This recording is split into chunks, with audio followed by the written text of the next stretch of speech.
खेड़ली क्षेत्र सरसों मंडी के कारण प्रसिद्ध है, लेकिन अब यहाँ काले गेहूं का उत्पादन भी होने लगा है। प्रधान अध्यापक के पद से रिटायर्ड होने के बाद सोंखरे निवासी किसान श्री प्रसाद तिवारी काले गेहूं की खेती के किसानों को जागरूक करने में जुटे हुए हैं। तिवारी ने बताया कि शुरू से खेती व किसानी का उन्हें शौक है। रिटायर होने के बाद पूरी तरह खेती में जुट गए। पत्नी डायबिटीज से पीड़ित थी, रोजाना दवाई लेने पर भी ठीक नहीं हो रही थी। वहीं पत्नी का शुगर लेवल भी ज्यादा आ रहा था। इसी बीच किसी ने उन्हें बताया कि कल गेहूं diabetes, blood pressure, heart attack सहित हड्डी संबंधी रोगियों में बहुत फायदेमंद होता है, जो कि बिल्कुल शुगर रहित होता है। काले गेहूं को लेकर काफी समस्या आई, बाजार में भी यह काला गेहूं नहीं मिला, जिसके बाद मैंने स्वयं निश्चय किया कि काला गेहूं खुद लेकर आऊंगा। लेकिन इलाके में किसी भी किसान के पास इस काले गेहूं की जानकारी नहीं थी।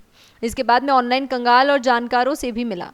इसके बाद पंजाब से इस काले गेहूं के बीज मंगवाए। उन्होंने बताया कि उनके द्वारा 1 बीघा खेत तैयार कर नवंबर के पहले सप्ताह में काला गेहूं बोया गया था। सामान्य गेहूं में 4 सिंचाई पर्याप्त रहती है, लेकिन काले गेहूं को लेकर पहले ही जानकारी मेरे द्वारा जुटा ली गई थी कि इस गेहूं में ज्यादा नमी की जरूरत होती है, इसलिए फसल में 5 बार सिंचाई दी गई। नमी बनाए रखने के लिए देसी उपाय किए गए। इस दौरान रासायनिक सहित उर्वरक चीजें काम में नहीं ली गई। बाजार लेने के लिए खेत में गोबर खाद पहले से ही लगा हुआ था। बाकी ज्यादातर प्रक्रिया सामान्य गेहूं उगाने की तरह ही की। दुकान में गेहूं और परंपरागत सरसों की खेती करते आ रहे हैं। किसानों ने मेरी फसल देखी तो हतप्रभ रह गए। गहरी और लंबी बाल के साथ मेरी फसल खड़ी हुई थी। तिवारी ने कहा कि वे काले गेहूं की रोटी सबसे पहले परिवार में इस्तेमाल की। 1.5 माह में ही पत्नी का ब्लड प्रेशर, शुगर कंट्रोल हो गया। उन्होंने बताया कि अब मेरे द्वारा दूसरे किसानों को भी औषधीय गुणों वाला काला गेहूं उगाने के लिए प्रेरित कर रहा हूं। उन्होंने बताया कि उनके द्वारा इस काले गेहूं के बीज भी उपलब्ध कराए जाते हैं।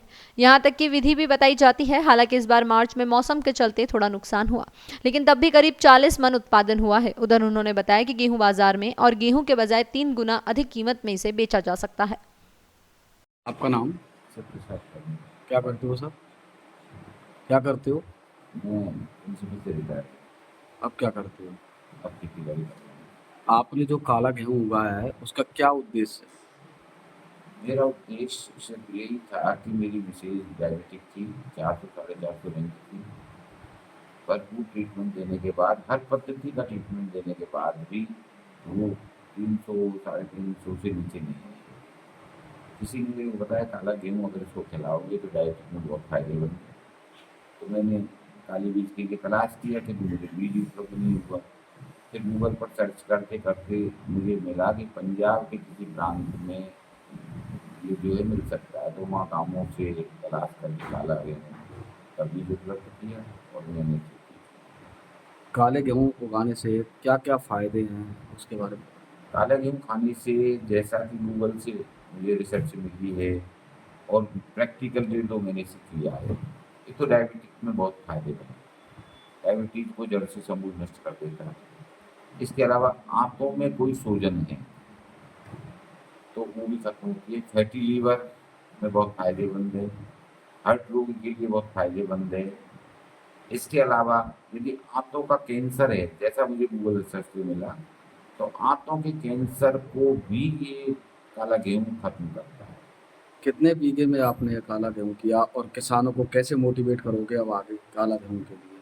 क्योंकि मैंने तो घर की आवश्यकता के लिए पैदा किया था उस समय, करीबन 1-1.5 बीघे 2 बीघे में, और उससे मुझे उपज तो अन्य जो सामान्य गेहूँ के बजाय कम हुई, किंतु मार्केट में जो भाव के हिसाब से अगर एवरेज लगाएं तो उससे ज़्यादा बेनिफिशियल है।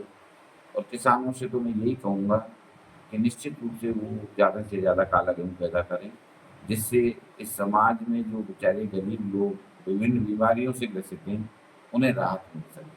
कैसे आइडिया आया आपको ये काला गेहूं उगाने का? काला गेहूँ उगाने के लिए मुझे जो आइडिया मिला वो मुख्य रूप से किसी ने मेरे को बताया था, और बताने के बाद गूगल सर्च वगैरह में मुझे मिला कि तो वास्तविकता में डायबिटीज के लिए बहुत फायदेमंद है। तो मैंने भरकस प्रयत्न करके कोशिश से एक बार तो मैं थक गया जब बीज नहीं उपलब्ध हुआ, और मुझे तुरंत रामधारी सिंह दिनकर की कविता याद आ गई कि है कौन विघ्न ऐसा जग में टिक सके आदमी के मग में मानव जब जोर लगाता है पत्थर पानी बन जाता है। उसको उद्देश्य मानते हुए मैंने भ्रमण किया। भ्रमण करके काला गेहूँ का बीज उपलब्ध